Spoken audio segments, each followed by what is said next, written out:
우리 함께 인사 나눕니다. 샬롬, 샬롬.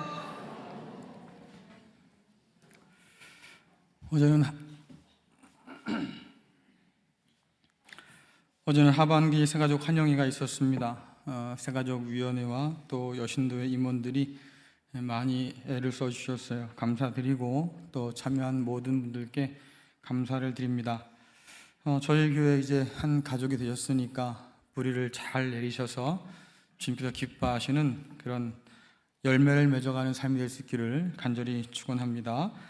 우리 다시 한번 인사 나누겠습니다. 끝까지 기다려 꼭 만납시다. 끝까지 기다려 어떻게 하자고요? 근데 꼭 만나자 그러면 별로 정이 없잖아요. 꼭 만납시다 해야 뭔가 좀 느낌이 있지. 다시 한번 끝까지 기다려 꼭 만납시다. 누구를 만나야 돼요? 그래요. 예수님을 기다리고 또 인내해서 꼭 만날 수 있기를 간절히 축원합니다. 우리가 보내는 이 대림절은 2000년 전에 이미 오셨던 그 주님을 기억하는 주간이기도 하고 또 다시 오신다고 약속하신 그 주님을 소망하면서 기다리는 절기이기도 해요. 하지만 참 안타깝게도 세상은 이 성탄의 아름답고 또 세련된 그림에 세뇌되어 있는 것 같아요. 얼마나 화려하고 얼마나 멋집니까? 그렇죠? 그래서 그런 것에 너무 마음을 뺏기다 보니까 성경이 우리에게 전해주는 진짜 성탄이 어떤 것인지 우리는 잘 상상하지 못할 때가 많이 있습니다. 하나님이 사람이 되어서 오셨다. 이것이 성탄이 우리에게 전해주는 참된 진리인데 교회조차도 이 진리에 그렇게 관심을 보이지 않아요. 성탄 트리를 장식한 별을 즐거워할 뿐 하나님이 사람 되어 왔다는 그 놀라운 사실에 우리는 놀라지도 않고 감탄하지도 않고 그래서 감사하지도 않아요.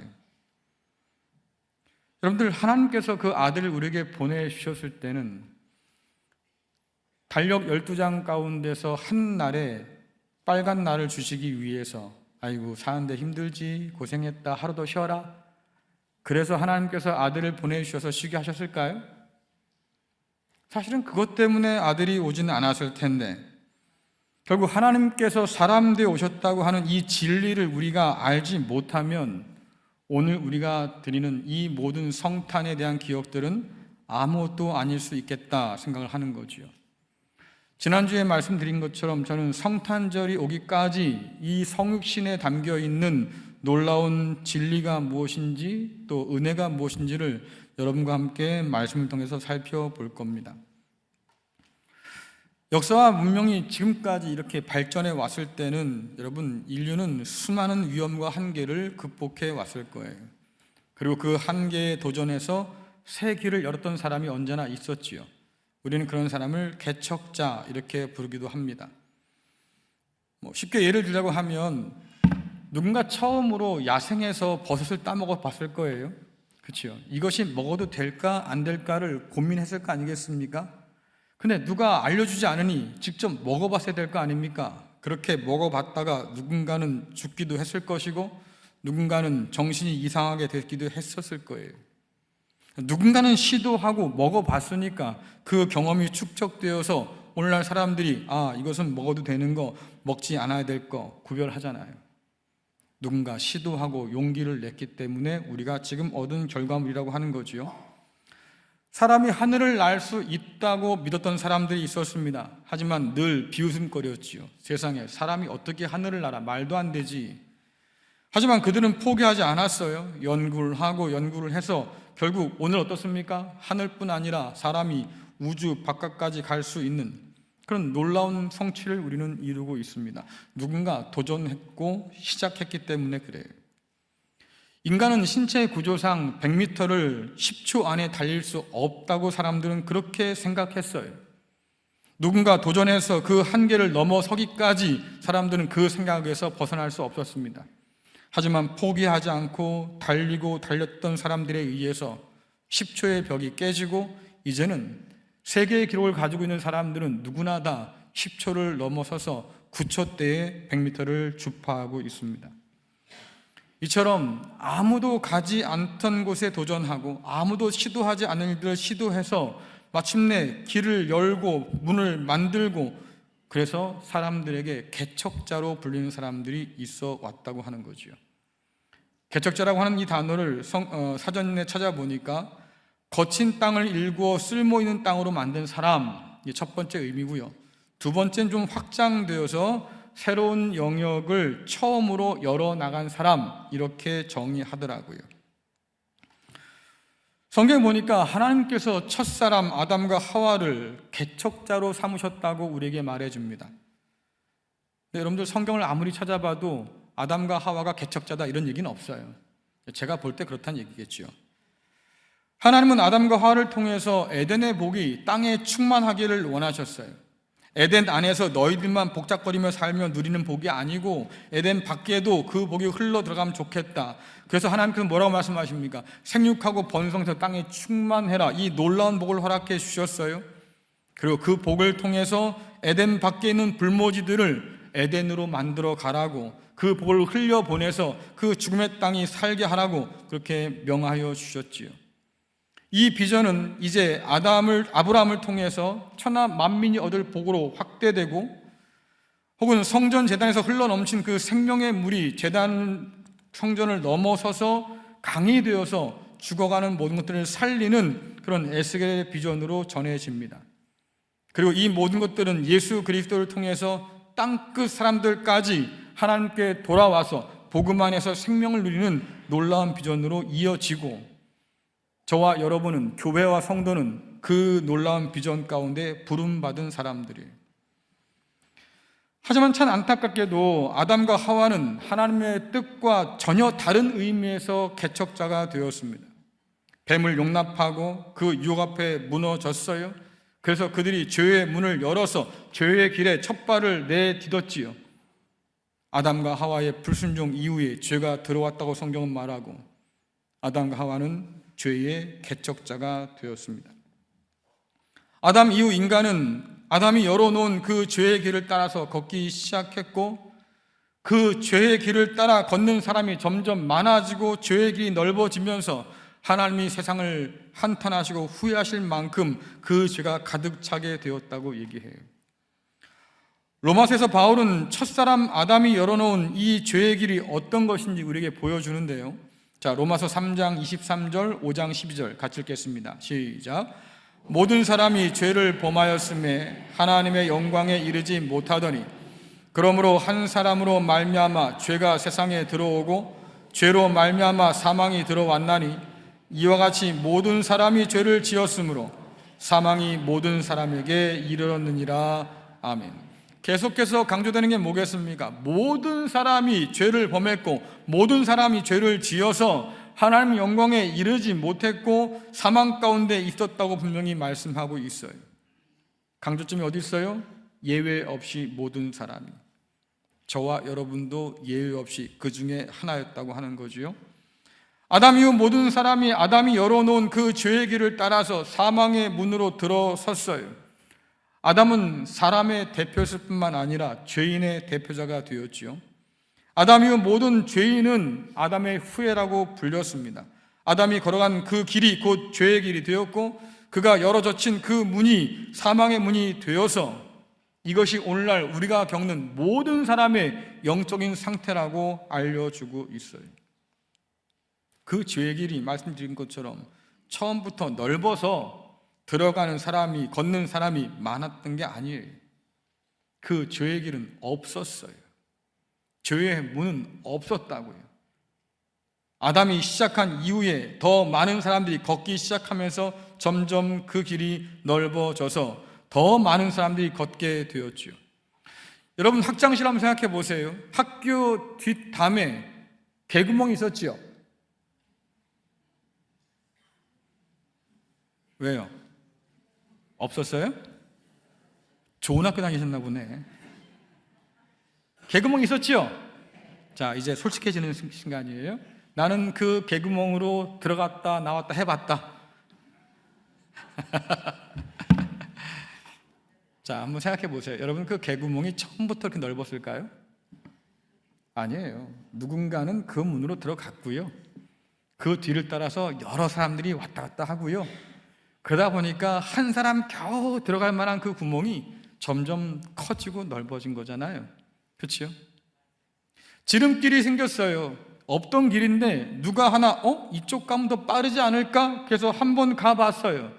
그래서 자국이 나기 시작합니다. 야, 누가 이리로 간다 본데 여기 더 빠른 길인가 보지? 그래서 그 다음 사람도 걸어가기 시작했어요. 그러니까 가다 보니까 길이 점점 더 넓어지지요. 없던 길이 생겨요. 아담이 한 일이 바로 그거예요. 처음 죄의 길로 들어섰어요. 그 다음 그의 자녀들도 그 죄의 길로 걸어 들어갔어요. 그리고 모든 인류가, 모든 사람이 그 길을 따라 걸어 들어갔어요. 좁았지만 점점 더 넓은 길이 되고 말았다. 모든 사람이 빠짐없이 하나님 영광에 이르지 못했다. 지난 주일 말씀을 나누면서 여러분, 성육신의 신비는 어떻게가 아니라 왜라고 물어야 한다고 분명히 말씀드렸습니다. 우리는 이 성육신의 놀라운 신비 앞에서 어떻게 하나님이 사람이 되었을까? 우린 이걸 고민하지만, 그러나 성경은 그렇게 질문하면 안 된다고 우리에게 말씀하셨습니다. 왜 하나님께서 사람이 되어 오셨어야 했는가? 이 질문을 물어야 된다고 우리에게 가르쳐 주지요. 그런데 그 질문을 묻기 시작하면 뭐가 보이겠어요? 무리가 보여요. 하나님께서 오죽했으면 오셨겠어요? 그렇죠? 죄와 사망과 사단의 권세 아래서 죽음의 길을 걷고 있는 우리의 현실, 우리 스스로의 힘으로는 절대로 그것을 빠져나갈 수 없어서 그냥 죽어가는 우리의 현실, 그러니 하나님께서 사람 되어 오셔서 우리를 건지셔야 했겠지요. 그러니까 왜라고 하는 질문을 던지다 보면 결국 절망 속에 있는 저와 여러분이 보일 수밖에 없는 것이고, 그래서 이런 우리를 건져내시려고 하나님께서 기어이 사람 되어 우리 가운데 오셨구나라는 것을 알게 된다, 그 말이에요. 요한복음이 그럽니다. 주님께서 오셨어요. 그 백성 가운데 왔지만, 어둠 가운데 빛이 왔지만 알아보지 못했다. 왜? 어둠의 눈이 가렸어요. 어둠의 눈이 가려서 말입니다. 우리는 진리를 알아보지 못하고 빛을 알아보지 못해서 우리는 헤매고 다녔다, 그 말이에요. 사망의 음침한 골짜기를 우리는 헤매고 다녔어요. 이것이 우리의 현실이라고 성육신의 진리가 가르쳐 주는 거예요. 그래서 이런 우리에게 성경은 또 다른 개척자를 소개해 주시는데, 그분이 누구시냐? 어둠 가운데 빛으로 오신 바로 우리 예수님이에요. 바울은 예수님을 두 번째 아담이라고 부르는데요, 예수님을 아담이라 부르는 이유는 우리와 똑같은 사람이 되셨기 때문에 아담이라 부르는 거예요. 그리고 그분을 두 번째 아담이라고 부르는 것은 첫 번째 아담과 대조적으로, 왜? 첫 번째 아담은 죄의 길을 열었고 사망의 문을 열어놨지만, 그러나 예수님은 그와는 다르게 전혀 다른 길을 만들어 놓으셨다고 말씀하고 있는 거죠. 요한복음 14장 6절 말씀 같이 읽겠습니다. 시작. 예수께서 이르시되 내가 곧 길이요 진리요 생명이니 나로 말미암지 않고는 아버지께로 올 자가 없느니라. 아멘. 아버지께로 가야 하는데 눈이 가려서 어둠 가운데 놓여서 우리가 헤매고 다니니 주님께서 친히 오셔서 뭐라고 하십니까? 내가 길이야, 나를 통해서 아버지로 갈 수 있어 라고 말씀하셔요. 여러분, 요한복음 보시면 유독 주님께서 자신의 정체를 밝히시는 말씀이 참 많이 있습니다. 내가 길이다, 진리다, 생명이다, 내가 양의 문이다, 내가 야곱의 사닥다리다, 이런 말씀 하시거든요. 주님께서는 하나님께로 나가는 유일한 길이에요. 하나님을 우리에게 보여주시는 유일한 진리의 빛이에요. 또한 그 생명을 얻을 수 있는 유일한 문이지요.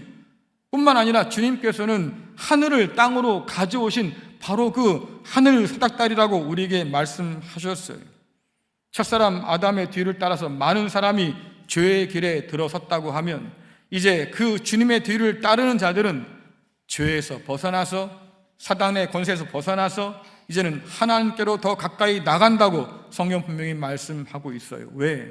주님께서 바로 그 길을 열어 놓으셨기 때문이지요.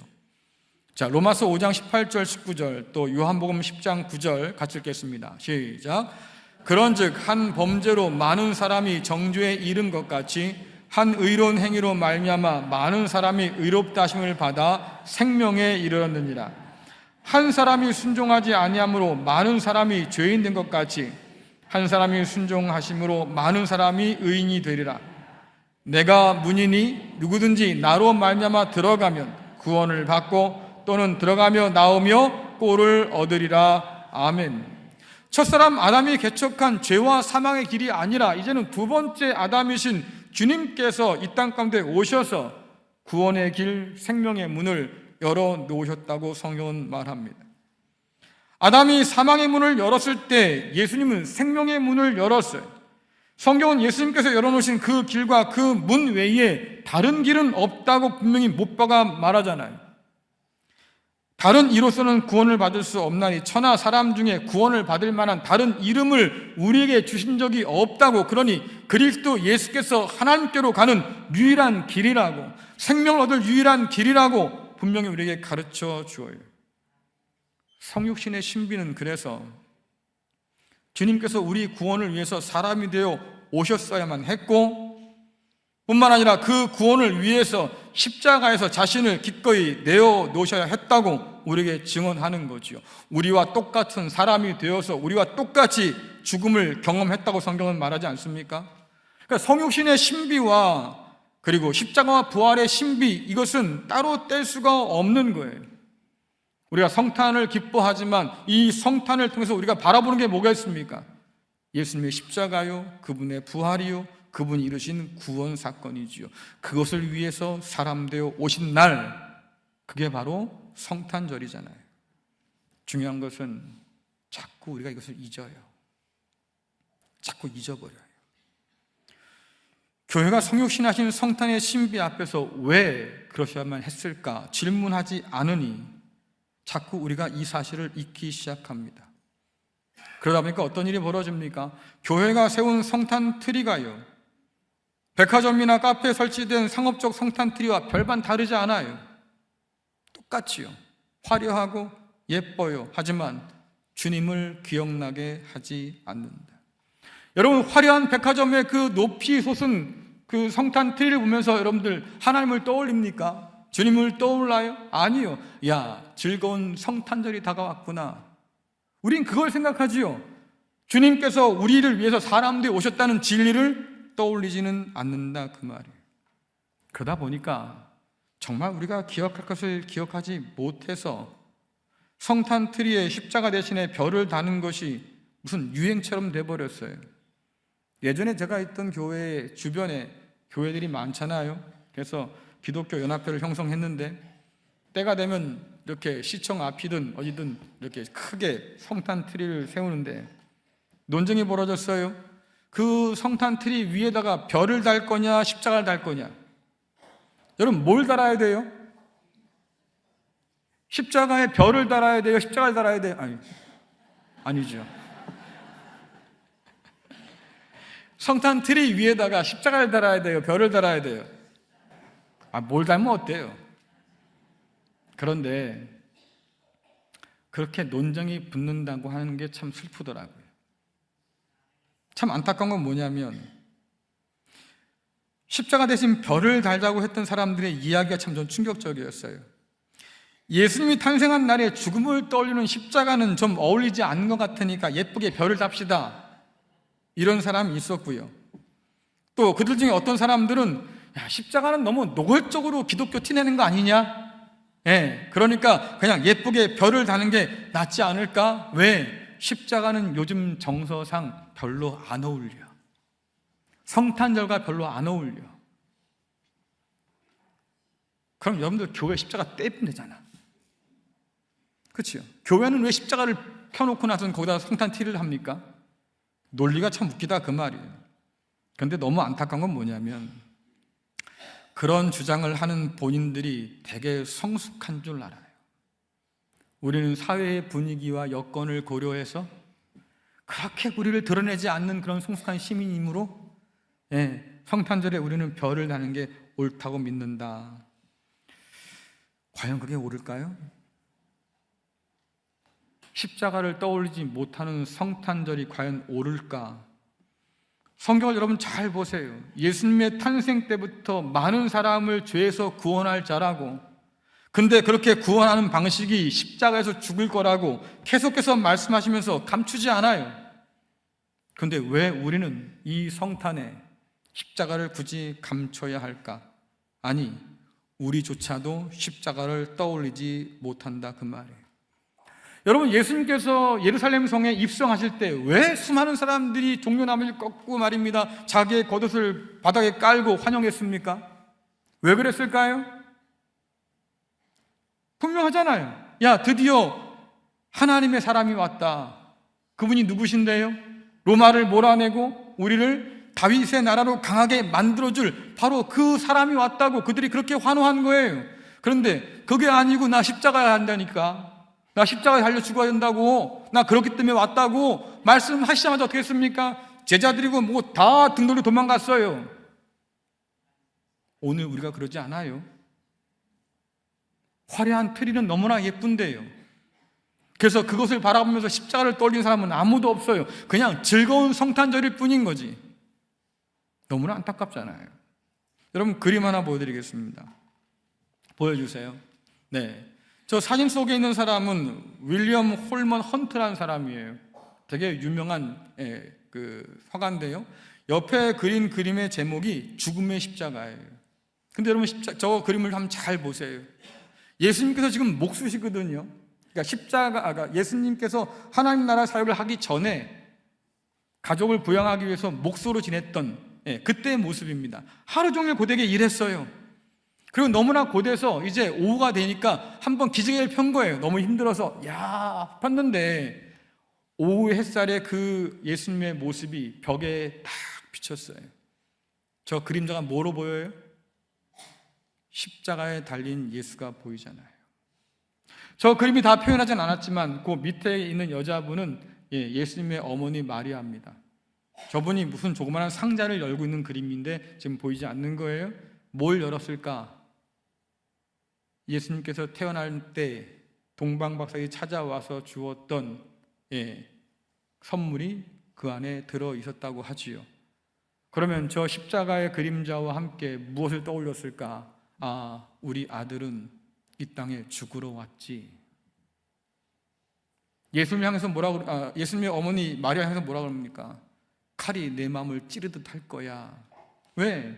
자식의 죽음과 그 고난을 지켜보는 어머니의 마음이 얼마나 아프겠어요. 그러니 칼이 내 마음을 찌르듯 할 거야 라는 말씀을 하셨겠지요. 그래요, 예수님의 인생은 처음부터 십자가를 향해 있었고, 주님께서 이 땅 가운데 사람 되어 오신 이유는 자기의 목숨을 십자가에 내어 주어서 우리를 건지려고 오신 거지요. 자, 히브리서 2장 14절 15절 넘겨주세요. 네, 말씀 보겠습니다. 시작. 이 자녀들은 모두 살과 피를 가진 사람이기 때문에 예수님도 그들과 같은 모습으로 사람들이 겪는 것과 똑같은 것을 겪으셨습니다. 예수님께서는 죽음의 권세를 가진 마귀를 멸망시키기 위하여 죽으셨고, 또한 죽음에 대한 두려움에 사로잡혀 사는 사람들을 자유롭게 하기 위해 사람과 같은 모습으로 죽으셨습니다. 아멘. 피와 살을 가진 사람으로 우리 가운데 오셔서 똑같은 것들을 다 경험하시고 심지어 죽음까지 경험하셨는데 목적이 뭐냐? 사단의 권세에서 우리를 해방시키기 위해서, 죽음의 두려움 가운데 사로잡힌 사람들을 자유롭게 하기 위해서 사람 되오신 주님께서 십자가의 죽음을 통해서 우리가 죄에서 돌이켜서 하나님 뜻에 순종함으로 하나님께 가까이 나갈 수 있는 길을 열어놓으셨어요. 문만 열고 니들만 걸어가 라고 말씀한 적 없습니다. 주님께서 친히 십자가를 지고 앞서 그 길을 걸어가셨고, 그리고 우리를 그 길로 따라오라고 불러주셨어요. 성경에 보니까 그 길은 자기를 부인해야 걸을 수 있는 길이고, 자기 십자가를 짊어지고 걸어야만 하는 길이에요. 들어가거나 걷는 사람이 적어서 좁은 문, 좁은 길 이렇게 말하고 있는데, 여러분, 작고 좁기 때문에 걷는 사람이나 들어가는 사람이 적은 게 아니에요. 아까도 말씀드렸잖아요. 처음부터 작은 길이었는데 죄의 길은 많이 가서 넓어진 거고요. 하나님께서 우리에게 만들어 놓으신 이 길은 결코 좁거나 작지 않은데도 불구하고 가는 사람이 적은 거예요. 왜 그럴까? 성경이 말합니다. 구원을 주시는데 우리 하나님은 차별이 없어요. 유대인이나 이방인이나 차별 없이 모든 믿는 사람에게 그 구원을, 생명을 준다고 말씀하시니, 여러분, 그 문이 얼마나 넓겠습니까? 그 길이 얼마나 넓을까요? 그런데 걷는 사람이 적어요. 들어가는 사람이 거의 없어요. 왜? 하나님의 영광으로 이어지는 유일한 길이지만, 생명으로 이어지는 유일한 길이지만, 그러나 십자가를 지고 가는 길이고 자기의 욕망을 부인하고 걸어가야 할 길이기 때문에 싫은 거예요. 싫은 거예요. 친히 사람 되어 오셔서 하나님께 죽기까지 순종하심으로 하나님께 나가는 그 길을 열어놓으신 주님께서 제자들에게 나를 따라오라고, 나처럼 죽음을 각오하고 하나님께 충성을 다해서 이 길을 따라 걸어오라고 말씀하셨는데요. 그러니 우리가 물을 질문은 분명해지잖아요. 우리는 주님의 그 길을 따라서 지금 하나님께로 가고 있을까? 부름받은 우리는 주님의 제자로 그 주님을 과연 온전히 따르고 있을까? 여러분들, 이 질문에 대한 여러분의 답은 뭐예요? 성탄절 앞에서 성육신하신 그 하나님 앞에서 우리가 물을 질문, 주님께서 자신의 육체를 찢어서 길을 만들어 놓으셨는데, 그리고 그 길을 따라오라고 말씀하셨는데 우리는 그 길을 지금 따라가고 있을까요?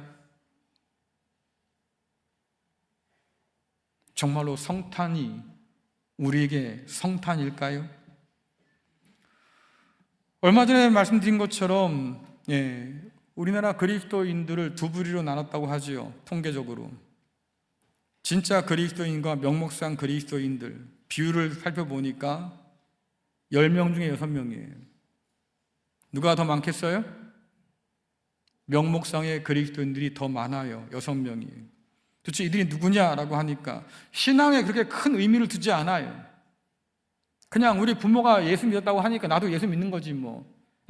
어릴 때 다녔으니까 나도 그냥 교회 다니는 거지 뭐. 그냥 그 정도. 종교가 뭐예요? 그러면 네, 우리 엄마가 교회 다니는데요, 그럼 나도 그리스도인이에요. 이렇게 말하는 사람들, 그런 사람이 10명 중에 무려 6명이에요.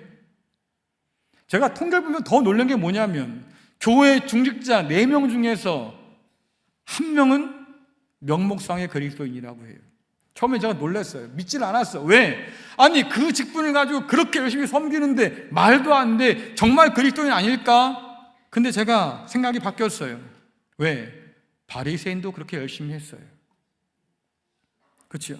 죽어라 열심히 말입니다. 율법 지키고 난리도 아니었지요. 근데 주께서 뭐라고 그래요? 너는 멸망의 자식이고 사단의 자식이야. 정말 끔찍한 말씀을 주께서 하시는데 너희가 천국에서 제일 멀어, 이런 끔찍한 말씀을 하셨거든요. 근데 그들이 열심히 없었어요? 아니에요. 열심히였어요. 그런데도 주님이 그렇게 책망하신 걸 보면 그럴 수도 있겠구나. 그 6명 중에 우리가 있을 수 있겠고 그 4명 중에 내가 있을 수도 있겠구나. 두렵지요. 그런데 또 한 가지 조사했다고 그랬지 않습니까? 신앙을 진작에 생각하는 그리스도인과 명목상 그냥 교회만 걸치고 다니는 사람들의 차이가 있는데 그게 뭐냐? 목적의 차이예요. 왜 예수를 믿습니까? 라고 물을 때 10명 중에 4명은 신앙을 진작에 생각하는 그들은 구원과 영생을 얻기 위함입니다 라고 고백했어요. 그러나 10명 중에 6명, 신앙에 별로 그렇게 열심히 내지 않던 사람들, 그들의 대답은 딱 한 가지였습니다. 마음의 평안을 위해서요. 자, 하나님께서 그 아들을 사람 되어서 이 땅에 보내셨다고 말씀하셨어요. 무엇을 위해서입니까? 여러분의 마음의 평안을 위해서 오신 게 아니에요. 여러분 착각하지 마세요. 그것은 복음을 오용하는 거예요. 왜곡하는 거예요.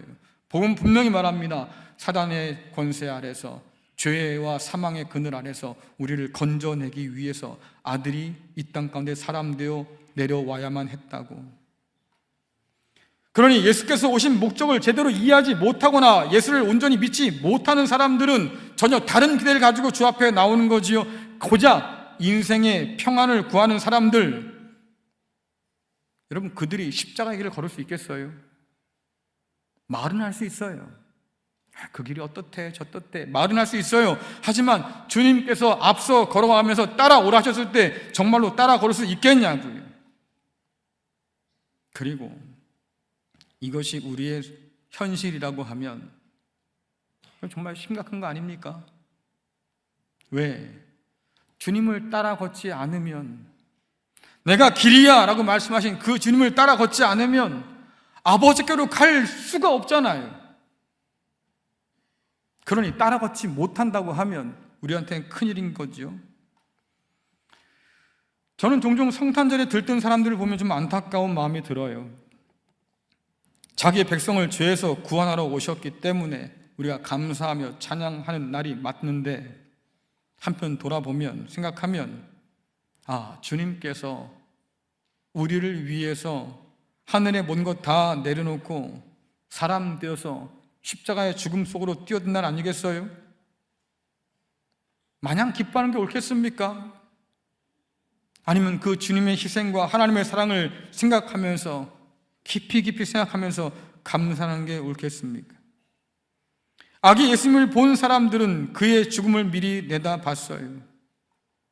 성탄은 그래서 십자가와 떨어질 수 없고, 사람 되오신 주님께서 우리와 똑같은 사람으로 십자가에 달려서 우리의 죄를 용서하심으로 길을 열어놓으셨으니, 그 주님이 아니고서는 우리가 아버지의 은혜와 생명과 그 사랑을 받을 수가 없다고 성경은 분명히 말하지요. 그러니 사람 되오신 이 성탄의 진리 가운데서 우리를 위해서 자신을 내어주셨던 그 희생을 깨닫지 못한다고 하면 우리는 철없는 아이처럼 잘못된 성탄의 그림을 그리고 있는지도 몰라요. 여러분께 여쭙겠습니다. 여러분의 성탄에는 사람 되어 오셔서 길을 여시고 그 길이 되신 주님이 계십니까? 여러분 성탄에는 우리를 위해서 기꺼이 자기의 모든 걸 다 포기하신 그 주님이 계십니까? 그리고 여러분의 성탄에는 주님께서 따라오라고 하셨던 그 십자가의 길이 여전히 있습니까? 이거 없으면 우린 정말로 불쌍한 사람인 거예요. 잘못 믿고 잘못 알아서 하나님 앞에 가지 못하고 스스로 속으며 사는 안타까운 사람일 수밖에 없다고 하는 거지요. 그래요. 세상 사람들이야 이 진리를 모르니 그렇다 칩시다. 그냥 화려한 성탄, 그냥 즐겁기만 한 성탄, 그 안에 예수는 없고 성육신의 진리도 없는 그런 성탄을 그들은 만끽한다고 합시다. 하지만 적어도 그리스도 예수의 사람으로 부름받은 우리는, 하나님께로 가는 유일한 길을 허락받은 우리는 주님의 사람 되신 이유를 잊어서는 안 되지 않겠습니까? 주님께서 열어놓으신 그 길을 따라서 주님과 함께 걸어감으로 마침내 하나님 앞에서는 저와 여러분 될 수 있기를 간절히 축원합니다. 세상이 우리에게 주는 성탄의 분위기에 취하지 마세요. 정말로 우리가 기뻐할 일이 무엇인지, 감사할 일이 무엇인지, 나를 위해서 하나님께서 사람 되어서 친히 오셨구나, 이 성탄의 비밀을 깨달아 아는 저와 여러분 될 수 있기를 간절히 축원합니다.